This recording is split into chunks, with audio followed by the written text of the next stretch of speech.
ఈరోజండి బెండకాయ ఫ్రై చేస్తున్నానండి. ఇలా శుభ్రంగా కడుక్కోవాలండి.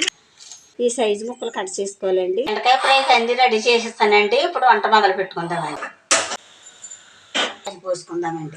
ఆయిల్ పెట్టిందండి. శనగగుళ్ళు వేసుకుందామండి. శనగపప్పు, మినపప్పు, ఆవాలు వేస్తున్నానండి. కరివేపాకు వేస్తున్నానండి. కొంచెం జీలకర్ర వేస్తున్నాను. కొంచెం కరివేపాకు వేస్తున్నాను. పచ్చిమిరపకాయలు కూడా వేసుకుందామండి. అలాగే చిక్కుడు పచ్చి వేసుకుందామండి. ముందుగా కట్ చేసి పెట్టుకున్న బెండకాయ ముక్కలు వేస్తున్నానండి. 5 నిమిషాలు మగ్గనిద్దామండి. రుచికి సరిపడగా సాల్ట్ వేస్తున్నానండి. కొంచెం కారం కూడా వేస్తున్నానండి. ఇప్పుడు 5 నిమిషాలు మగ్గనిద్దామండి. బెండకాయ ఫ్రై రెడీ అయిపోయిందండి. కొంచెం కొత్తిమీర వేసుకొని దింపేసుకుందామండి.